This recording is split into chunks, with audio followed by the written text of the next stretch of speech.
अस्सलाम वालेकुम नाज़रीन, मैं हूं अरसलान खोकर। आप देख रहे हैं प्रोग्राम असल बात। बलूचिस्तान के 12 मकामात पर फितनॉल हिंदुस्तान के हमले हुए जिन्हें नाकाम बनाया गया और बड़ी तादाद में दहशतगर्द मारे गए। लेकिन इस कदर ख़तरनाक मैसिव अटैक और जाहिर है इसके पीछे जो सोच है, जो फ्रेंचाइज हैं भारत की फंडेड, वो अब सबके सामने है। और जाहिर है भारत अब इससे बच नहीं सकता। जिस किस्म के डर्टी पॉलिटिक्स भारत इस खित्ते में कर रहा है, ना सिर्फ पाकिस्तान बांग्लादेश बल्कि पूरा खित्ता उसकी लपेट में है। लेकिन जिस तरह से टीटीपी को, बीएलए को, बीएलएफ को, इनको सपोर्ट किया जा रहा है, जिस तरह से फंडिंग की जा रही, क्या दुनिया के कान पे ये जूं रेंग रही है? बलूचिस्तान की हालत सुधारने के लिए नई डिवीजन्स का क़याम, कोहे सुलेमान, बारखान, जिसका हम आज जिक्र भी करेंगे, मुख्तलिफ मामलात हैं, आगे बढ़ा जा रहा है। बलूचिस्तान में अमन व अमान की बात की जा रही है। वहाँ के नौजवान, उनकी माइंड मैपिंग की गई थी जिन दहशतगर्दों ने, जिन अल्फाज के ज़रिए इन अटैक से वो सारी कलई भी खुली। शायद वहाँ के अवाम को बहुत ज़्यादा चीज़ें अब समझ भी आना शुरू हों। और बड़ी तादाद में नौजवानों से मेरी भी हालिया मुलाकात हुई थी, बलूचिस्तान के यंगस्टर्स के साथ। वो नौजवान जो जहन रखते हैं, जो तालीम में हिस्सा ले रहे हैं, उनके साथ अभी हालिया मुलाकात हुई तो मुझे बहुत अच्छा लगा। बहुत सारी चीज़ें वो समझ गए हैं, वो आगे इन चीज़ों को ट्रांसलेट कर रहे हैं। लेकिन बहरहाल जो सिचुएशन इस वक्त बलूचिस्तान की हुई, कोई बईद नहीं है भारत से कि वो कुछ भी करे, क्योंकि जिस तरह से 10 मई को उन्होंने थप्पड़ खाए थे, बेइज्जती हुई थी, हार उनके नसीब में आई थी, दुनिया ने भी उस हार को माना भारत की और पाकिस्तान की फतह पर मोहर सब्त की। उसके बाद हमें यही अंदाज़ा था कि भारत बुज़दिल दुश्मन है, अय्यार दुश्मन है, चालाक दुश्मन है, पीछे से वार करेगा, छुप के वार करेगा। ये स्लीपर सेल्स और इन फ्रेंचाइज का इस्तेमाल वो करेगा जो भारतीय फंडेड है। और बहुत मैसिव अटैक था ये, 12 मुख्तलिफ मकामात पर। और आप अंदाज़ा करें कि किस बड़े लेवल पर यह अटैक किया गया होगा। उसमें बलूचिस्तान के आम शहरियों को टारगेट किया गया, बलोच कौम को टारगेट किया गया। और सिर्फ बलोच कौम क्या, पाकिस्तानी कौम है वो, उसको टारगेट किया गया। काफ़ी सारी चीज़ें हैं, मुख्तलिफ जहतें हैं जिस पर आज ज़रा बात करेंगे, ख़ास तौर पे इस दहशत गर्दी के नासूर को लेकर। अफ़गानिस्तान, भारत और ये जो तंजीमें सारी भारतीय फंडेड है, इन पर ज़रा एक बड़ी डिटेल डिस्कशन करनी है। ब्रिगेडियर रिटायर्ड नादिर मीर साहब ने हमें ज्वाइन किया है, ब्रिगेडियर रिटायर्ड गजनफर अली साहब हमारे साथ मौजूद हैं, और सीनियर सहाफ़ी तजज़ियाकार नौशाद अली साहब हमारे साथ मौजूद हैं। बहुत शुक्रिया तीनों हज़रात का। गजनफर साहब, जो इस वक्त सिचुएशन हमने देखी, ये बड़ा मैसिव अटैक था और बहुत डेंजरसली इस सारी चीज़ की मैपिंग की गई, इस सारी चीज़ को प्लान किया गया। जाहिर है इतनी बड़ी तादाद में फंडिंग हो रही है, चीज़ें नज़र आ रही हैं, लेकिन एक चीज़ जो बड़ी खुल के सामने आई, वो 2-3 ढकोसले जो भारत इन्हीं दहशत गर्दों के ज़रिए करता था, वो फंडिंग है भारतीय, वो खुल के सामने आ रही है। बलूचिस्तान के अपनी आवाम को निशाना बनाया जा रहा है। या बिल्कुल, बिस्मिल्लाह रहमान रहीम। असल में बलूचिस्तान के अंदर दहशत गर्दी की फिजा तो आपको पता है जारी है, और बड़े अरसे से जारी है, बड़े अरसे से जारी है। लेकिन कल जो कुछ हुआ है वो हमारे लिए थोड़ा सा लम्हा फक्रिया, बल्कि काफी लम्हा फक्रिया पैदा करता है।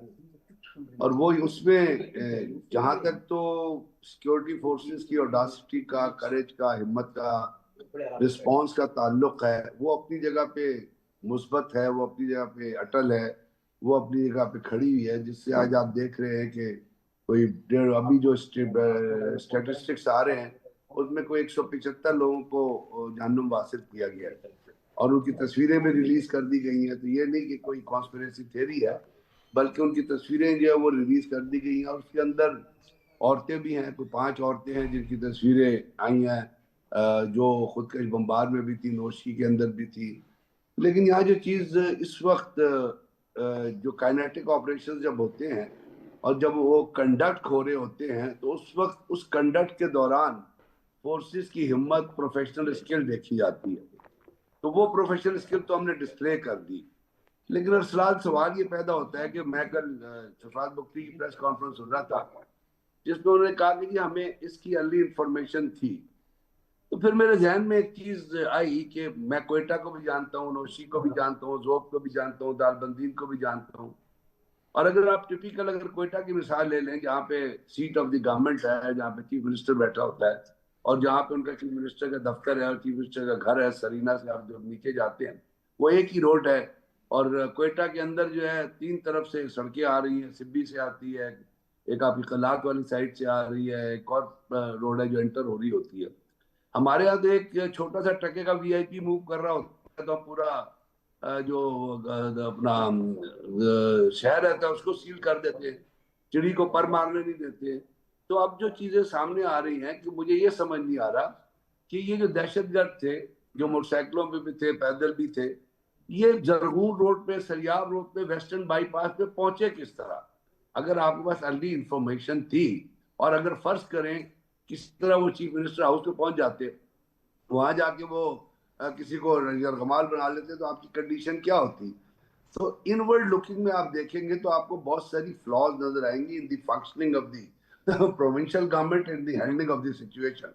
अब ये भी आपको पता है कि अभी जो रिसेंट एक रिपोर्ट आई है जिसके अंदर ये कहा गया है कि ये जितने लोग मारे जाते हैं इनकी फैमिलीज को 4-4, 5-5, 6-6, 8-8, 10-10 लाख रुपए दिए जाते हैं। वो पैसे कहाँ से आते हैं? कौन वो पैसे देता है? मुझे याद है एक दफा एक दहशतगर्द लीडर का, एक मैं कहीं पे नहीं कि सोशल मीडिया पे एक इंटरव्यू पढ़ रहा था, उसने कहा जी मेरे पास इतने लोग आ गए कि मेरे पास फर्दर लोगों को इंडक्ट करने की गुंजाइश नहीं है। अब उसकी वजह क्या है? वजह यह है कि आपके यहाँ जो वहां पे जो थीसिस पढ़ाया जा रहा है, और ये मैं बड़े अरसे से हम उसको ऑब्जर्व कर रहे हैं, अब वहां पे ये जितने लोग आपको जाते हैं, याद रखिएगा, ये सिर्फ इसलिए नहीं जा रहे कि कोई वो वहां से कोई मोटिव, ये पैसे की खातिर जा रहे हैं।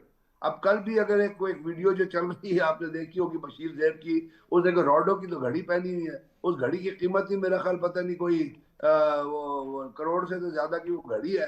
एक उसने बहुत मोटी सी अंगूठी पे गोल्ड गोल्ड की जो वो रिंग पहनी, वो कहाँ से पैसा आ रहा है? तो अब उस पैसे के लिए एक बाहर जो है वो दुबई के अंदर एक अपना फन स्ट्रीट कंपनी जो है वो कायम की गई है, जिसके जरिए फिर मुख्तलिफ अरब ममालिक में पैसे आते हैं, वहां से वो पाकिस्तान के अंदर मुख्तलिफ अकाउंट, उसको हमने क्या बंद करने की कोशिश की है।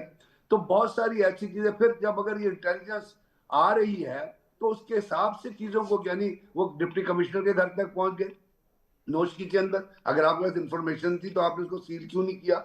आखिर वहां पे बहुत सारी फोर्सेस मौजूद है। तो ये जो चीजें इसके अंदर लग ये रहा है कि जिस तरह इंफॉर्मेशन पोर इन हुई थी उसके मुताबिक जो काम नहीं हुआ है, उसके हिसाब से अभी आप देख लीजिए, पंजाब के अंदर देख लीजिए, एक शख्स मूव कर रहा होता है, 40 गाड़ियों का कन्वाय उसके साथ चल रहा होता है, 25 जो है पुलिस की गाड़ी होती है, फायर ब्रिगेड होती है, 2 एम्बुलेंस की होती है। तो अच्छा, मेरा मतलब ये बड़े अहम, बड़े बड़े आपने इंपॉर्टेंट सवाल उठाए हैं। मैं कुछ इन चीज़ों पर भी बात कर लेते हैं। ब्रिगेडियर साहब, नादिर मीर साहब, प्लीज़ ज़रा, कल जो इतने बड़े वाक़यात, 12 मुख्तलिफ मकामात, फिर जैसे गजनफर साहब ने कहा कि अगर इंटेल मौजूद थी तो उस पर प्रोवेंशियल गवर्नमेंट का भी तो काम है कि वो काम करती। वो कह रहे हैं कि हम कर रहे हैं, और फिर 175 के करीब दहशत गर्दों की लाशें भी मौजूद हैं, सारा कुछ अपनी जगह पर है। लेकिन ये बहुत मैसिव अटैक है, और भारत जाहिर है कि जिस किस्म का शरपसंद वो मुल्क है, हमें पता था कि वो इसी तरह के स्लीपर सेल्स का इस्तेमाल या अपनी टीटीपी, बीएलए, इस जैसी फ्रेंचाइज जो फंडेड है उसका इस्तेमाल करेगा। 10-10, 15-15 लाख अभी ब्रिगेडियर साहब बता रहे हैं जैसे कि दिए जाते हैं इन सारे दहशत गर्दों या इनकी फैमिलीज को। ये भारत की तरफ से सिंदूर 3 है, 2 तो किया नहीं उसने, मशरकी सरहद पे 3 बलूचिस्तान में किया है और करना चाहता है आगे, ये जो आपने देखा। तो पाकिस्तान ने क्या करना है, क्योंकि ये जो पहले हुआ उससे बड़ा, आपको पता है ट्रेन के ऊपर जो हुआ था और पहले जो वारदात होती थी उससे बड़ा 12 पॉइंट 12 जगह पे, जिस तरह आप खुद बता रहे हैं, सबको पता है। तो पाकिस्तान के खिलाफ ये जंग है, ये दिस नॉट सिंपल टेररिज्म। हम इस खुशफहमी या गलत फहमी या बेवकूफ़ी से निकल आए कि जिस दहशतगर्दी हो गई है और ये साइड शो चल रहा है। एक नेशनल इमरजेंसी की रिक्वायरमेंट है, नंबर 1, क्योंकि पाकिस्तान पे हमला, बलूचिस्तान में इज पार्ट ऑफ पाकिस्तान। अगर उतना बड़ा हमला हो रहा है तो आपने क्यों डिक्लेयर क्यों नहीं की इमरजेंसी? आप डिक्लेयर करें, government of Pakistan should declare national emergency के पाकिस्तान पे हमला हुआ है हिस्से पे। और नंबर 2, आपने मई के अंदर जब इंडिया के जहाज आए थे तो आपने गिराए थे ना, तो पाकिस्तान में तो आए नहीं थे, तो आपने 200 किलोमीटर दूर या 150 किलोमीटर दूर इंडिया में गिरा दिए थे। तो यहाँ आप अक्रॉस द बॉर्डर स्ट्राइक क्यों नहीं करते? यहाँ से ये सब कुछ हो रहा है। स्ट्राइक करें, उसके अलावा स्ट्राइक करने के अलावा बहुत से तरीके हैं कार्रवाई करने के, वो करें। मेरा मतलब अक्रॉस द बॉर्डर जो जो इनकी पनाह गाहें हैं, सपोर्ट हो रही है बाहर से, और इसके लिए एक पूरी आपको नई नेशनल सिक्योरिटी पॉलिसी भी चाहिए। और इसके लिए ये बलूचिस्तान वाली बात कर रहा हूं, इसके लिए एक नई स्ट्रेटजी चाहिए। जो बलूचिस्तान के हालात है ना, वो फर्क है। बलूचिस्तान का एरिया देखें, उधर के मसाइल देखें, उधर दहशतगर्द छुपते किधर हैं, और उसके अंदर ये जो प्रोविंशियल गवर्नमेंट वाली बात है, प्रोविंशियल गवर्नमेंट का तो बहुत रोल है ज्यादा इसके अंदर, हर जगह पे होता है, इधर तो बहुत ही ज्यादा रोल है। तो कहने का मतलब है, अगरचे पाकिस्तान आर्मी ने, पाकिस्तान की आर्म फोर्सेज और security forces, levies, scouts, FC, सब ने बहुत अच्छी कार्रवाई की, इतने दहशतगर्द मारे हैं। तो ये भी तो समझिए, अगर इतने मर गए हैं 200 के करीब, या ऑलमोस्ट 200 या अंडर 200, तो हैं कितने? वो कुछ एस्टिमेट्स के मुताबिक हजारों में है। तो हजारों के जो अगर हैं, तो खुद ही आपके ऑफिशियल फिगर्स हैं या अनऑफिशियल फिगर्स हैं, दे आर इन थाउजेंड्स। ये थाउजेंड्स कहां से आ गए और कहां रह रहे हैं, कहां छुपे हुए हैं, कौन लॉजिस्टिक्स दे रहा है? इनके लिए फंडिंग जो चाहिए, असल चीज फंडिंग होती है। आपने छोटी सी दुकान खोलनी है तो उसके लिए फंड चाहिए ना आपको। तो आपने इतनी बड़ी, ये तो छोटी आर्मी है ना, 5,000 4-5,000, उनकी लॉजिस्टिक्स और उनके जो मर जाते हैं, जिस तरह बात हुई ने बताया, तो उनके फंडिंग उनको होती है, उनकी फैमिलीज को, या मतलब जो भी सर इसमें इकोनॉमिक्स का भी फैक्टर है ना, जो चला रहे हैं वो फंड इसको। तो आप उसके मतलब क्या कर रहे हैं? आई एम ट्राइंग टू से कि आपको एक totally new relating to the present situation, पहले भी आप हुई थी, बलूचिस्तान में पहले भी हुआ, पाकिस्तान के बाकी हिस्सों में भी हुआ, लेकिन वो वक्त के साथ आपको रिफॉर्म करना पड़ता है ना, वक्त के साथ आपको। ये जो इस वक्त सिचुएशन है, इसके अंदर डायरेक्टली इंडिया करा रहा है, लेकिन अफगानिस्तान का, ईरान का, यानी वेस्टर्न बॉर्डर का जो सॉइल है, जमीन है, इलाका है, वो इस्तेमाल हो रहा है इसके लिए। सो हाइडआउट्स उनकी मौजूद अक्रॉस द बॉर्डर भी हैं। इसके अलावा गल्फ से कहीं पर से सपोर्ट आ रही है, चाहे फाइनेंशियल आ रही होगी, तो उसके लिए काफी रेगुलेशंस है दुनिया में, FATF है, दूसरी बहुत सी चीजें हैं। आप वो करें, क्यों नहीं करते आप? आपको मतलब ये जो अभी इस पे बयान दे देना, उस पे कह दिया जी हम नहीं छोड़ेंगे, हर दफा एक्शन होता है तो ये बयान दे देती हैं, दिस इज नथिंग।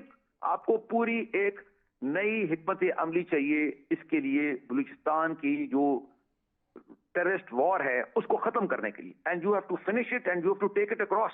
माली बलूचिस्तान के अंदर जो करना है वो तो करें, बहुत सारी चीजें ना, वो लंबे पहलू, 100 पहलू हैं इसके करने के। लेकिन इसके अलावा जो बलूचिस्तान से बाहर, यानी पाकिस्तान से बाहर है, वो भी कई किस्म की कार्रवाई हैं जो आपकी रिक्वायरमेंट है एट डिफरेंट लेवल्स, वो आप करें। जब तक अब ये करेंगे नहीं, ये एंड इट इज इंडिया ये कर रहा है और आप उसको, उसका जवाब इंडिया में, आप उसको कोई जवाब नहीं दे रहे। इंडिया में कोई जवाब दिया आपने कोई जवाब नहीं दिया, या अफगानिस्तान में आपने कोई जवाब दिया, आपने वहां भी कोई जवाब नहीं दिया, आपने सिर्फ स्टेटमेंट दिए। और इससे this can not go on, Pakistan must act now. ठीक हो गया नौशाद साहब? जी जी सर, सिचुएशन आपके सामने है, दोनों हजरात ने बात भी की है, पाकिस्तान एट वॉर, ठीक कहा उन्होंने कि इसको नेशनल इमरजेंसी डिक्लेयर करें। और जो सिचुएशन हम देख रहे हैं अफगानिस्तान में, मुसलसल उसका इस्तेमाल हो रहा है, हम तो कह रहे हैं, लेकिन अब क्या बात कहने से आगे चली गई है, यहाँ अभी भी वेट बात है? तो किसी हद तक दुरुस्त है। जी बिल्कुल, बात दुरुस्त है इस हद तक के नो डाउट ये बहुत कुछ किया जाना चाहिए।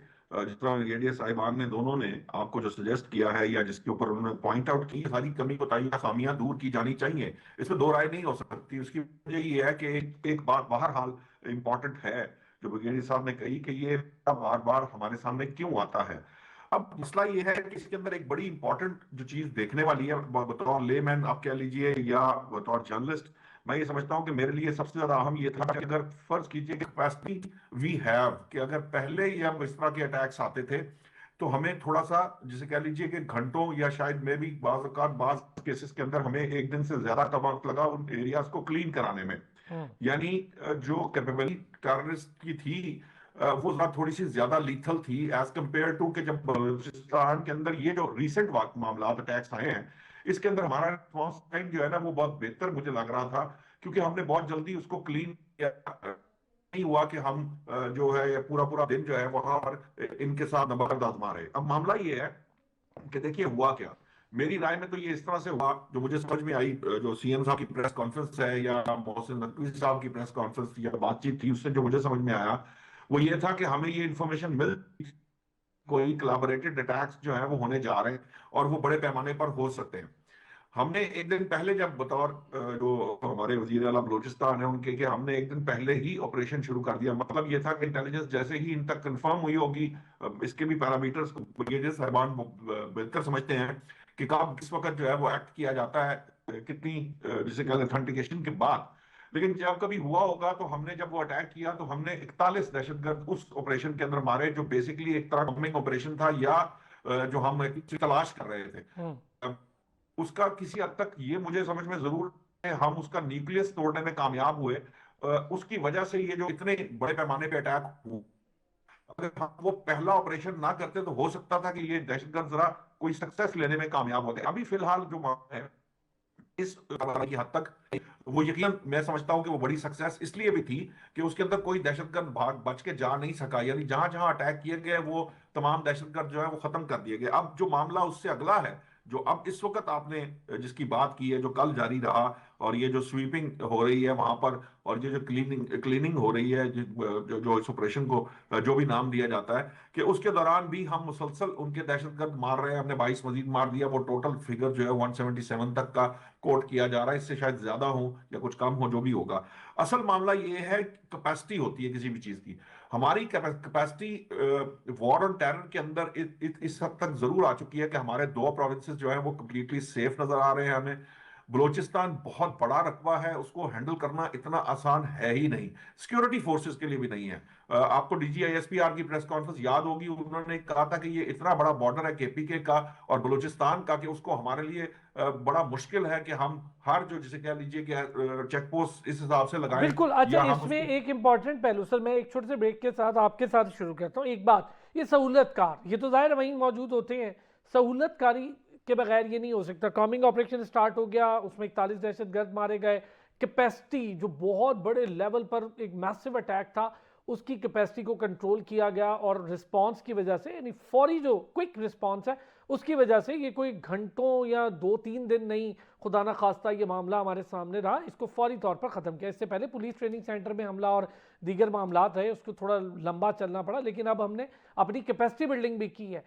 रोल इसमें सहूलतकारों को ख़त्म कैसे करना है, ये रोल क्या है, किन मेजरमेंट्स पे फौरी तौर पर जाना है? नेशनल एक्शन प्लान हुआ करता था, अब किस हद तक हमने उस पर मिनो अमल किया, नहीं किया, क्या करना है? ये नेशनल एक्शन प्लान से क्या को आगे निकलना है? खास तौर पे बलूचिस्तान और KP, इसको कैसे नजर रखनी है, इसको कैसे कैटर करना है? एक ब्रेक के बाद इस पर बात करते हैं। एक बार फिर खुश आमदीद कहेंगे। नौशाद साहब प्लीज कंटिन्यू कीजिएगा। अब बड़ी दोनों हजरात ने भी बड़ी इंपॉर्टेंट बात की। आप जो ये तीसरा पहलू, बिल्कुल ठीक आपने कहा कि हमने पहले के मुकाबले में अपने रिस्पॉन्सेज बेहतर किए, कैपेसिटी बिल्डिंग हो गई, हमने कोऑर्डिनेशन को बेहतर किया, कॉमिंग ऑपरेशन या IBOs जिसको हम कहते हैं, इंटेलिजेंस बेस्ड ऑपरेशंस, वो स्टार्ट हो गए। 41 दहशतगर्द मारे गए, कमर टूटी तो जल्दी बाहर आ गए, और फिर जल्दी ये अपने बिलों से बाहर आके मारे भी गए। लेकिन सर ये चीज़ जो सहूलतकारी है, इसका खात्मा कैसे मुमकिन है? मुझे 2 लाइन सिर्फ पूरी करने दीजिएगा, मैं वो करके फिर आपको सहूलतकारी। ये जो आपको याद होगा, आपने बहुत ज्यादा टीवी स्क्रीनों पे ऑस्ट्रेलिया का एक इवेंट देखा था, 2 लोग थे सिर्फ गनमैन बीच के ऊपर जी। और 2 गनमैन ने जो वहां पर, चूंकि वो आर्म थे ना, और उसको बड़े मोहतात अंदाज में इन ऑपरेशंस को करना पड़ता, तो उन 2 गनमैन ने हमारा क्या, जो ऑस्ट्रेलिया की जो वहां पे जो भी पुलिस, एंटी टेररिज्म फोर्स, उनकी जो एबिलिटीज और कैपेबिलिटीज का क्या हशर किया था। तो अगर उसको कंपेयर करें कॉलोनी के अंदर एंटर हुए हैं, तो आप ये देखिए कि उस लेबर कॉलोनी को किस तरीके से बचाया गया है। यकीनन उसमें हमारी स्किल्स हैं वो बहुत बेहतर हैं as compare to any other country in the world. हाँ, 2 एरियाज हैं जो सबसे बड़े इंपॉर्टेंट हैं, वो जो जिसकी तरफ ब्रिगेडियर साहब भी कह रहे हैं कि ये बड़ा इंपॉर्टेंट एरिया है। वन इज कि आप जो प्रिकॉशनरी जो प्रीएम्प्टिव मेजर्स होते हैं, जब आप वो ले रहे होते हैं, तो आहा सलाहियत क्या है कि आप दहशतगर्द को इस लेवल पे ऑपरेट करने ही नहीं देते कि वो कोई कार्रवाई कर सके। जैसे आपकी जो इस वक्त बड़ी नेशन है, 5 आईज हम कहते हैं, उसके अंदर जो बाकी नेशन है, बरतानिया के अंदर, वहां पे जो इंटेलिजेंस का लेवल और वो चीजें वो इस तक साउंड है कि वो टेररिस्ट एक्टिविटी होने नहीं देते एज सच। ये एक एरिया है। दूसरा एरिया जो है ना, वो सर वो है जिसके अंदर हम बहुत बात कर सकते हैं, क्योंकि इसके अंदर ये मामला सिर्फ सिक्योरिटी फोर्सेस की हद तक महदूद नहीं रह जाता। फिर ये इसके अंदर पॉलिटिकल गवर्नमेंट्स का बड़ा रोल होता है, और गवर्नमेंट के रोल के साथ वहाँ लोकल बॉडीज का रोल है। ये पूरा नेटवर्क की बात है कि आप स्ट्रॉन्ग नेटवर्क वहाँ लोग डेवलप करें, जो लोग इतने सेंसिबल भी हों। एक बात, दूसरी बात है वो कि गवर्नमेंट के साथ, पाकिस्तान के साथ उनकी सिंसेरिटीज भी हों, क्योंकि ये जो पहले ब्रिगेडियर साहब ने बात की थी वो बड़ी इंपॉर्टेंट थी कि वहां अगर सिलेबस के अंदर, वहां अगर यूनिवर्सिटीज के अंदर, कॉलेजेस के अंदर इस तरह की चीजों की तालीम दी जा रही होगी कि लोगों को जो है वो रिबेल करा रहे होंगे या उनके दिमागों की ज़हनसाजी की जा रही होगी, तो उस सूरत के अंदर हमारे लिए बहुत प्रॉब्लम होगी। सो हमें जो एक्चुअली एफर्ट पुट करनी है वो सिर्फ किसी एक महाज पर नहीं है, क्योंकि हमने आप कह लीजिए दिहाइयों तक बहुत सी चीजों को हमने, बहुत सारे अपने जो इदारे हैं और अपने सिस्टम्स को हमने खराब किया है, वो अब डिक्लाइनिंग मोड के ऊपर है।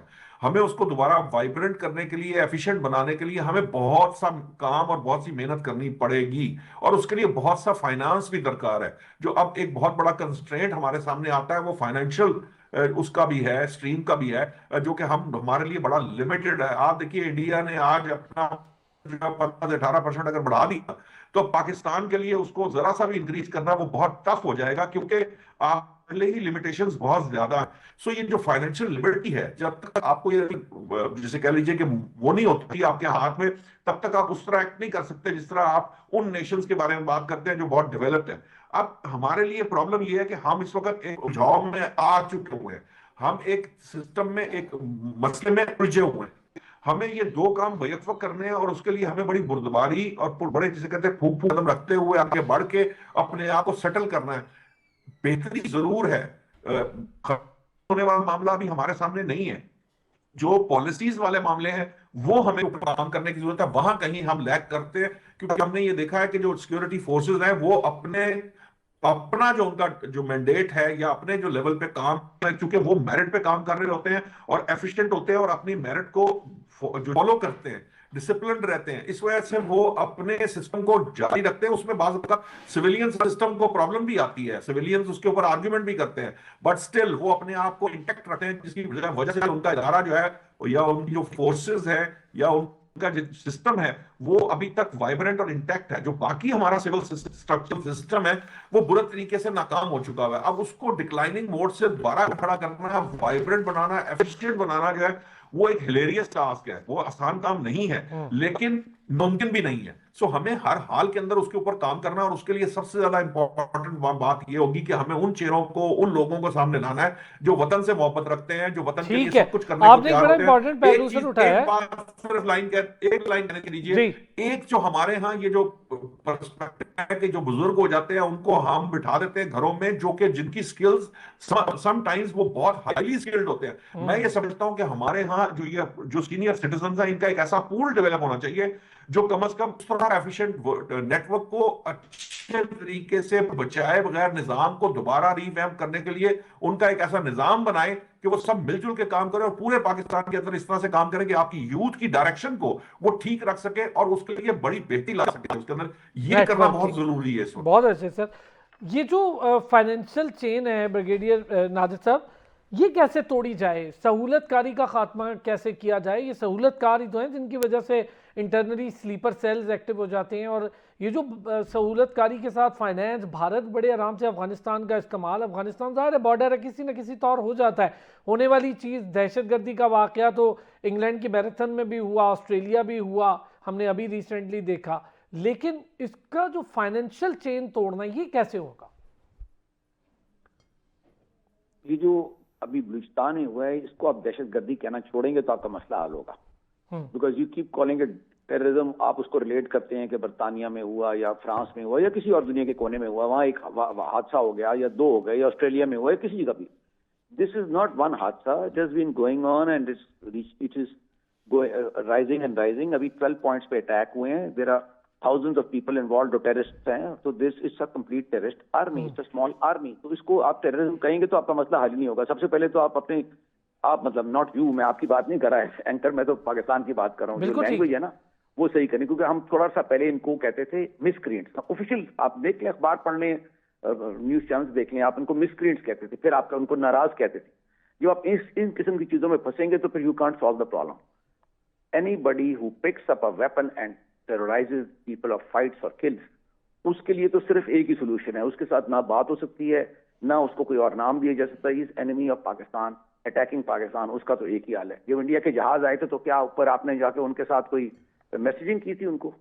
You just shot them down. 200 kilometre, 150 kilometre दूर, 100 किलोमीटर दूर आप उनको मिसाइल मार के गिरा दिया। आप क्या ख्याल है आपका? ठीक है ना, इसलिए दोबारा नहीं आए वो। तो it has the same has to be done. आप इसको दो कंपार्टमेंट्स में लाएं, एक है इंटरनल, पाकिस्तान के अंदर क्या होना है, चाहे यूनिवर्सिटीज में क्या होना है, चाहे जॉब्स क्या करानी है, चाहे लोगों को कैसे मिलाना है, चाहे आपने पॉलिटिकल साइड में प्रोविंशियल गवर्नमेंट ने क्या करना है, एडमिनिस्ट्रेशन में क्या करना है, आपने लोगों को कैसे विन ओवर करना है, उनको इकोनॉमी कैसे उनकी बेहतर करनी है, लोकल, मैं बलूचिस्तान की बात कर रहा हूँ, और ग्वादर को कैसे चलाना है वगैरह वगैरह, और उसके अलावा लोगों की सपोर्ट कैसे लेनी है, ये तो इंटरनल है ना। लेकिन आप जो मर्जी कर लें, अटैक तो बाहर से करवा रहे हैं लोग, खुद ही आप कह रहे हैं, हुकूमत कह रही है, मुझे भी पता है, सबको पता है, तो उसका भी तो इलाज निकालना है। उसका कोई आप इलाज करते नहीं है, because you don't have a policy on that.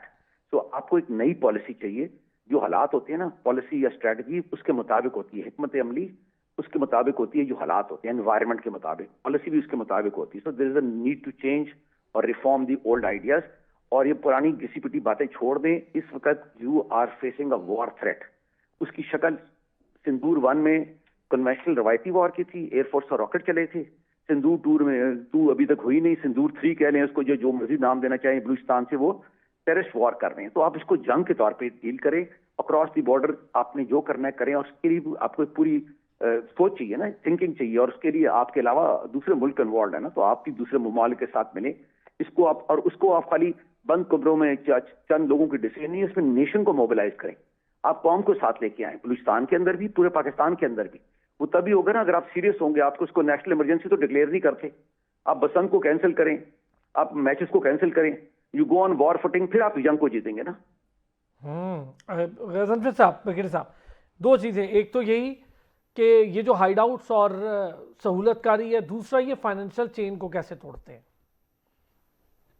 Afsan, मैं नहीं समझता हूँ ये जो बलूचिस्तान है इस वक्त ये एक वॉर इंडस्ट्री बन गई है, और वॉर इंडस्ट्री इन सेंस कि जो पैसा अब उसके अंदर भारत भी है, उसके अंदर इजराइल भी है, और इसमें कोई शक नहीं है, ये कोई मैं ऐसे ही हेयर से नहीं कह रहा आपको। अब बात यह है कि अगर वो एक वॉर इंडस्ट्री बनी है और वहां पे फ्लशिंग ऑफ द मनी हो रही है, तो उसको किस तरह रोकना है। अब वो दो तरीक़ाकार से है। एक तो ये है कि वहां पे अफगानिस्तान के अंदर जो पैसा दिया जाता है और वो पाकिस्तान के अंदर कैश के तौर पे आता है और डिस्ट्रीब्यूट किया जाता है, इसलिए कि वो कहते हैं ना, बाज दफा एक बड़ा टिम मार्शल की एक किताब है अपना द पावर ऑफ ज्योग्राफी, उसमें ये प्रूफ करता है कि बाज दफा ज्योग्राफी जो होती है ना किसी मुल्क की, वो बहुत सारी चीजों को बजाते खुद बाय डिफॉल्ट डिक्टेट करती है। तो बलूचिस्तान को जब आप देखेंगे ना, और बलूचिस्तान के बॉर्डर को आप देखेंगे, और बलूचिस्तान के ज्योग्राफिकल टेरेन को आप देखेंगे, जो वहाँ का नेचुरल टेरेन है, वो फैसिलिटेट करता है क्रिमिनल्स को और दहशतगर्दों को और इस किस्म की दहशतगर्दों की एक्टिविटी को। और जब वो एक हमसाया मुल्क से हो रही हो, यानी वहां से पाकिस्तान के अंदर आना, क्योंकि इतने रगेड माउंटेन्स हैं, ऐसे उनके अंदर पासेस हैं, आप हर इंच पे भी एक सिपाही बैठा दें तो फिर भी आप लोगों की मूवमेंट को कंट्रोल नहीं कर सकते, और वो पॉसिबल नहीं होता, because we share a very long border with Afghanistan. अब ये चीजें केपी के और अफगानिस्तान अपना बलूचिस्तान में क्यों हो रही है? इसलिए हो रही है कि वो बॉर्डर शेयर करते हैं, एक तरफ से अफगानिस्तान से, किसी जमाने में ईरान, अब ईरान से भी हम बॉर्डर शेयर करते हैं, सिस्तान में भी इनका प्रेजेंस थी, अब सुना है कि वो कर्टेल हो गई है, वो उसने उनकी रिसोर्सेज को भी कर्टेल किया है। तो हमें पहले तो ये सोचना है कि अभी I don't know, I am not a money expert, but I know the amount of money which is coming in, that has to be stopped, और लोगों को उससे डिटैच करना है। दूसरी बात यह कि जो लोग मिसिंग पर्सन के तौर पे गए हैं, आखिर उनकी कोई फैमिलीज तो रह रही है ना वहां पे। अगर वो फैमिलीज रह रही है वहां पे जिस भी इलाकों में है, तो I think you have to establish, आपने करना है, बलूचिस्तान गवर्नमेंट का ही काम है, तो उनको सोशल डिप्रीवेशन में लेके जाए, या उनको वापस बुलाओ, otherwise you are totally detach from the total system. तीसरी चीज मैंने ऑब्जर्व किया ना कि एक बलूचिस्तान के अंदर you have to do an extensive government narrative buildup. वो प्रोपेगेंडा नहीं होगा, प्रोपेगेंडा तो वो लोग कर रहे हैं जो लड़ रहे हैं। You have to other than the kinetic operation, जिसको मैंने आपको पहले कह दिया कि उसकी ऑडेसिटी पे, उसकी करेज पे हमें कोई शक नहीं है, लेकिन इस तमाम चीजों के साथ जब भी आप ऑपरेशनल स्ट्रेटेजी बनाते हैं, उसके साथ आपको अपनी political strategy, political measure, administrative measures को लिंक अप करना पड़ता है। वो लिंक अप पॉलिटिकल गवर्नमेंट करती है। अब ये सारे जो इनके अंदर जो मिनिस्टर्स वगैरह जो लोग बैठे हुए हैं, they belong to a tribe. Sarfaraz Mufti साहब बिलोंग टू डेरा बुख्ती के आगे बुख्तियों के अंदर 10 ट्राइब और हैं, एंड ही गोज देयर। अभी इनको अमीर भी इनको चीफ भी मुकर्रर किया गया वहां पे। इसी तरह बाकी जितने लोग हैं, बजिंजोज हैं या जो भी हैं, so they have to establish contact with their constituency. आप अगर बलूचिस्तान जाएं, वहां पे जो विलेजेस हैं वो इतने स्पार्सली, इतने थिनली पॉपुलेटेड है कि उनके अंदर अगर कोई कहीं पे कोई और अपना स्ट्रेंजर मूव कर रहा हो ना, ये केपीके में भी है, वहां भी ही इज डिटेक्टेड इमीडिएटली। बेहतर बात सर, बड़ा बड़ा अच्छा। ये आपकी तीनों हजरात ने बहुत अच्छी, ये है मैप, ये है मैप जिसके जरिए इस तरह की कमर तोड़ी जा सकती है, जिसको बिल्कुल ठीक कहा ब्रिगेडियर नादिर साहब ने कि कोई टेररिज्म नहीं है, एक जंग है और दुश्मन के साथ है। जो पाकिस्तान के खिलाफ हथियार उठाएगा वो हमारा दुश्मन है। ब्रिगेडियर नादिर साहब, थैंक यू सो मच आपका। ब्रिगेडियर गजनफर साहब का शुक्रिया, नौशाद अली साहब का बहुत शुक्रिया, हमें इन्होंने ज्वाइन किया, बड़ी डिटेल डिस्कशन हुई। अब लेंगे एक ब्रेक से वापस आएंगे। 18 साल के बाद एक त्यौहार पाकिस्तान में वापस आया है, कैसे आया है, किस तरह से मनाया जाएगा, सेफ कैसे रखा जाएगा और आगे आने वाले सालों में हम क्या अखज़ करें, इसके लिए क्या पैरामीटर्स पंजाब गवर्नमेंट ने बनाए बसंत को लेकर, एक ब्रेक के बाद इस पर बात करेंगे। एक बार फिर खुश आमदीद कहेंगे। जैसे कि मैंने कहा था, पंजाब में 18 साल बाद बसंत जैसे त्यौहार की वापसी है। लोग बहुत खुश हैं बसंत को लेकर। ये बड़ा ट्रेडिशनल त्यौहार है, बहुत पंजाब की रिवायत के साथ जुड़ा है। खाली पंजाब ही नहीं, पाकिस्तान भर से लोग पंजाब का रुख किया करते थे। ख़ास तौर पे लाहौर की अगर मैं बात करूं तो हब था बसंत का, लोग रुख किया करते थे। फिर कुछ ऐसे मामलात हो गए कि डोर की वजह से गले कटना शुरू हो गए, मुश्किल हालात बन गए, लोग समझते नहीं थे इन चीज़ों को, फिर इतनी अवेयरनेस नहीं थी लोगों में, मुश्किल मामलात की वजह से इस पर पाबंदी लगी। लेकिन अब लाहौर में 4 से 8 फरवरी, ये पंजाब भर में अब बसंत जाएगी और लाहौर में 4 से 8 फरवरी शुरू हो जाएगा ये मामला। बसंत को लेकर कैसे मनाई जाएगी, महफूज कैसे बनाया गया है, क्या जो रजिस्टर्ड ट्रेडर्स हैं पतंग के उन्हीं को सिर्फ डोर अलाउ है, और फिर सड़कों की सूरत हाल और इन सबको कैसे बेहतर किया जाएगा, चूँकि ये एक ऐसा ट्रेडिशनल फेस्टिविटी थी जिसको लोग बहुत मिस करते थे। उज़मा कारदार साहिबा रहनुमा है पाकिस्तान मुस्लिम लीग नून की, हमारे साथ मौजूद है। उज़मा साहिबा, आपका सूबा बसंत दोबारा मना रहा है, वज़ीर आला ने ऐलान कर दिया है, कैसे इसको पिछले अरसों में बंद रखा गया और अब कैसे ये वापस आई 18 साल बाद? बिस्मिल्लाहिर्रहमानिर्रहीम। आपको बड़ी मुबारक हो और मुझे बड़ी खुशी हुई कि आप इतने एक पॉजिटिव अंदाज से इसको देख रहे हैं। ये वो फेस्टिवल है, आप यकीन करो अरसलान, जिससे पूरी धूमें थी, सिर्फ पाकिस्तान में नहीं पूरी दुनिया में, और पूरी दुनिया से लोग आते थे। आपको पता है कोई होटल का एक कमरा खाली नहीं होता था, और इतना लोग अमीर और गरीब दोनों बराबर के शरीक होते थे ये खुशियां मनाने में। लेकिन अफसोस कि हमारी नालायकी की वजह से ये त्यौहार जो था यहाँ से बंद हो गया और ये चला गया अबू धाबी और यूएई की साइड पे। उन्होंने जनाब ये मनाना शुरू कर लिया और वहां पे अट्रैक्ट होके लोग आना शुरू हो गए। अब ये मरियम नवाज साहिबा जो है, एक ऐसा दबंग इन्होंने फैसला लिया है जिसकी पहले कोई जुर्रत नहीं कर सका, और इन्होंने स्टार्ट हमने किया, हमने पंजाब असेंबली से एक ऑर्डिनेंस पास की जिसमें नया कानून बना।